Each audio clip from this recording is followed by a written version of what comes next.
think this might be all we're going to get. Which is all right. If we have latecomers, we'll say welcome. Yeah, we will say welcome. Okay, fantastic. Oh, well. All right. Can you hear us, Tom? Awesome. That's great. All right, welcome to the instructional design team's first ever 3D printing training. Welcome. In this training, you are going to learn how to find a digital model and print it. But I'm getting ahead of myself.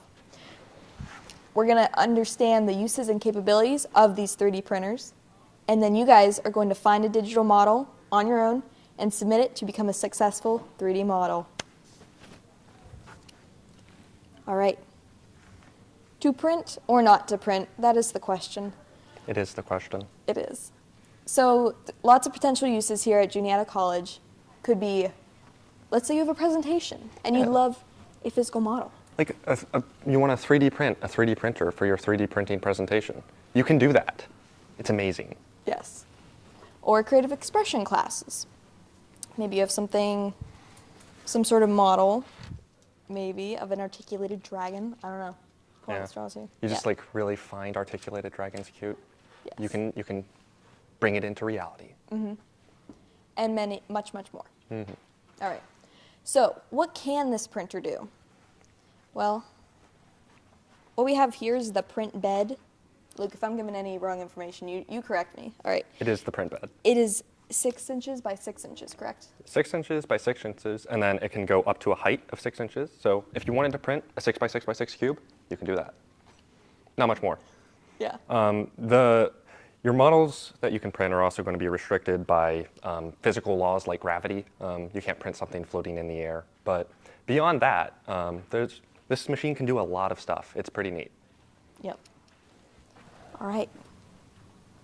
So, how to print, we got 2 options. We'll cover option 1 first. So, we're going to find and download a digital file, and then we're going to import the file into something called Prusa Slicer software, and then we're going to transfer it to a printer. Upstairs is where they will eventually be, but we'll transfer it to this one. So we're here. There are rumors. Yes. All right. So, there are several websites where you can find 3D models, and here are just a couple of them, Printables and Thingiverse. So together, we're going to go to printables.com and search for a file. So I'm going to jump out of the presentation, open up a new tab, printables.com, and I have something in mind. So when I print a 3D model... Specifically a scraper. Yeah, I was going to say, I noticed that sometimes it's hard to get off the print bed. So I would love to make a 3D model of a scraper, kind of like this one, to scrape off my models. Scraper of scrapers. Oops, I misspelled that. But it still came up. Because search engines are magic. Luke B. I know Luke B. All right, so we're going to download this model. All right.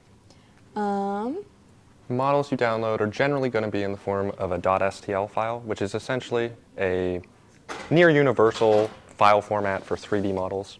Yes. So now that I've downloaded it, it showed up here in my downloads. So it is an STL, which is exactly what I want. So now, I wonder if there's anything else. Oh, there's one more thing. So there are thousands of models on Printables, on Thingiverse. There's other websites too. But let's say you look for something and you're like, none of these are what I want. They're not what I envisioned. I wish I could do it myself. Well, never fear, because we have a follow-up training for 3D design coming to you Thursday, March 21st at 5 p.m.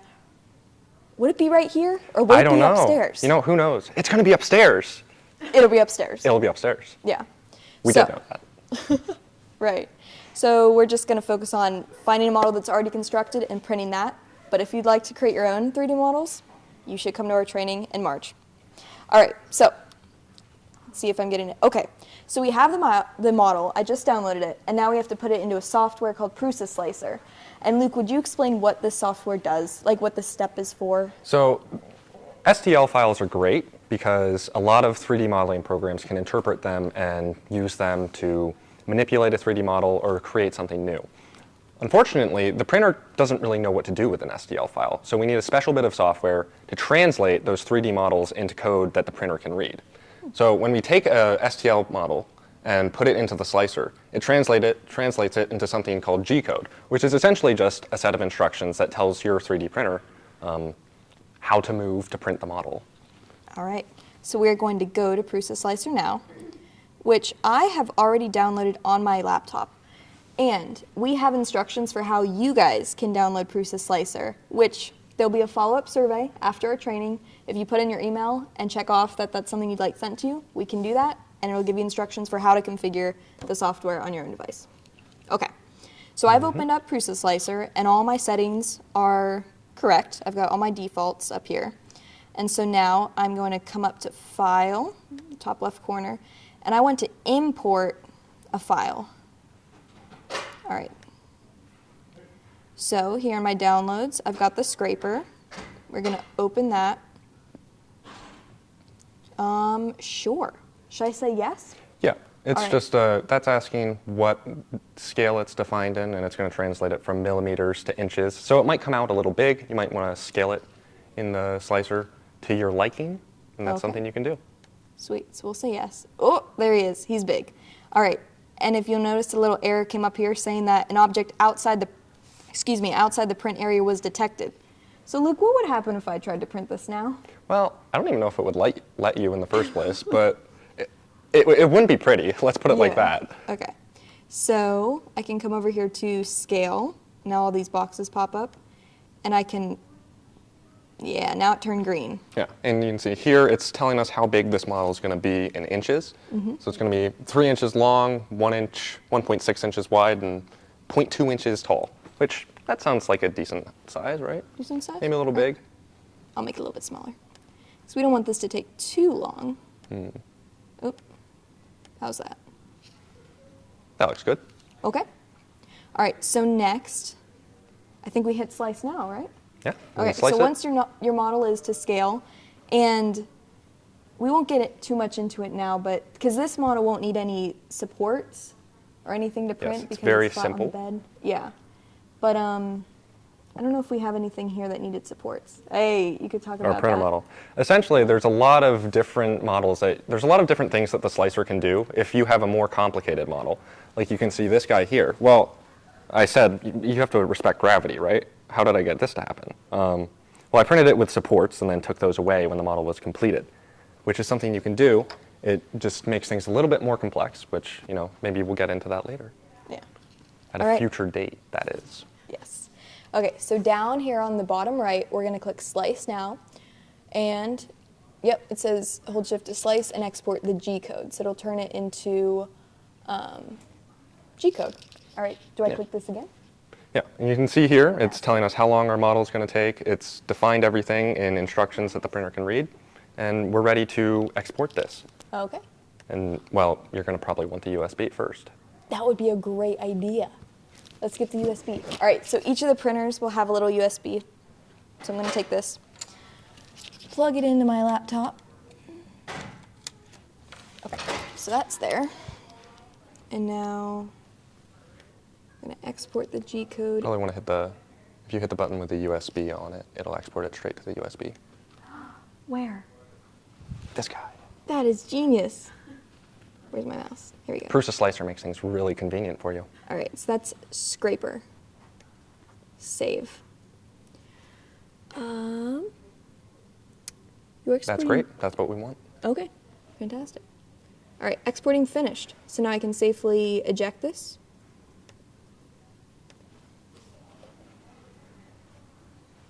Okay. All right, I have this. And then we can transfer our file to the printer. Sweet. All right, so if you'll notice, Luke hit a switch on this side, which turns it on. And there's a USB slot down here. If you guys want to come up and see, that might be easier. Okay.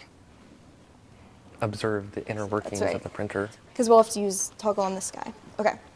So here's the switch, so we turn it on, and I'm going to plug in the USB. All right, and then Luke, if you want to take it from here. So you can see here that our model has appeared on the screen, nice and convenient. So we can just go ahead and click print. It was set up for another filament type. That's okay. Or maybe it isn't, and we'll have a gigantic error. That would be fun. It would be fun. Yeah, printers can be really finicky sometimes. Only 170 degrees. Is that low? That is very low. Let me check my settings. Yeah, that's a good idea. That would be in filament settings. Okay. No, you have it 225. Well, I can adjust this on the fly. So it seems that our model is telling us that we only want to print at 170. I don't like that, because that's probably too cool for the type of filament that we have. So I'm going to just go ahead and go into the settings here and up it to 225. And just like that, you fix a problem on the fly. Nice. All right. So we'll jump back up here. Let's see what's next. And now we print. But wait, you say, the printer won't be here when I want to print. Where will it be? That's a great question. If only Tom would tell us. The printers will be upstairs on the second floor in the creation lab. Yes. Yes, That's they where will. they'll be. So if you want to 3D print something after next Monday, what you can do is you can come up to the IDT desk and talk to us, and we'll walk you right upstairs and Show you where they are. Sure. Because there will be not one printer, but two. imagine Right that. there. 2 3D printers. Yes. All right. So, how long was this estimated for? Like 20-ish minutes? 7 minutes. 7 minutes. All right. It's a small model. It can Excellent. take hours and hours if you've got something big. Yeah. But it's always going to take a little bit to heat up the print bed and the extruder. We're printing at 225 degrees Celsius. That's pretty hot. Yeah, Celsius. You do not want to touch the extruder while it's going, as Tom can tell you. No way. All right. It was a bad day. So, let's say that you set up your print and you're watching it go, because it's always a good idea, right, Luke, to see the first couple layers and make sure that no Oh problems yeah, are especially happening. when it's telling you that it wants to print at 170. You definitely want to watch it like a hawk. Yeah. All right, so let's say the filament spool. So the filament is like the plastic that runs into it. So this is eventually going to get empty. And so let's say it's empty and it's like it's not printing anything. So that's a problem. Or maybe you're watching the first couple layers and like Luke said, maybe it was too cool and it starts coming off the bed and now it's just like a mess. That's a problem. Or no filament's coming out the extruder. All these things, don't be a hero. Don't fix the printer on your own. Contact Luke or me. We should have something with our emails right by the printers so that people can contact us. Yeah. And don't feel bad if these happen, because they will happen. Oh yeah, the number of failed prints that I've had, it's ridiculous. So no shame, we can always do it again. Yeah. All right, so while that's printing, oh, it's starting. All right, so while that's printing, you might be thinking, okay, but slicing, downloading Prusa Slicer, that kind of sounds like a hassle. And then trying to fix the settings, like, can't you just print it for me? Yes, we can. We can indeed. We can. So this is option number 2. Let's say you find a model and you're like, I have this model, you found it on printables, and you're like, I just want it printed, and if the IDT could do it for me, and then just email me when it's done, that'd be great. And we can do that. So we have created Tom has created a SharePoint website. QR code leads you to it, although you might be using it on your laptop, so we've also got a link. If you want to type that in meticulously. Yeah. Again, in the follow-up survey, we'll be able to send these to you so that you can refer to them at a later point. So you'll come to the SharePoint site, and you're going to upload your file to the list, and then we'll get the print job started as soon as we can, and then email you when it's ready. So I'm going to jump out of the presentation again and show you what that SharePoint website will look like. Okay, so here we are in the Submissions tab. And there's a couple things already here. So I'm going to go up to New. Nope, I'm going to go up to Upload. Upload indeed. We're going to go to Files. I'm going to click my scraper, which is still an STL file, which is fine. Because we have the slicing software. We And know now how it's to do it. uploading. And boom, it's there now. And is there anything else that they have to do at this point, Luke? Any No, other I just got an email that there's been a print job uploaded and somebody wants a job done. Yep. So if we have any questions for you, we'll be sure to reach out. Let me go back to that. Yeah, because let's say you upload a model that like might need some supports, or we think this might not be printable, or we're not sure of like the size you want, we could always reach out and ask some questions about that and get it set up for you. Okay, so that's all you have to do for that step, and then we'll reach out. So let's jump back to the presentation. Is there anything else that I'm forgetting? I think we've covered all that we wanted to. Okay. This QR code, like if you come to the desk and say, hey, can you like show me the link to the SharePoint or a QR code or something, we'll be able to get that to you. We'll also have it posted, ideally upstairs by the printers. And again, with the follow-up survey, we have options for you to say that you want us to send you this stuff, and we can do that if that's easier. Yeah. And here's that survey. There it is. All right. Please complete it. So it'll get you resources for how you can print 3D models, and there'll be a couple questions about this training and how we can improve trainings for the future. All right.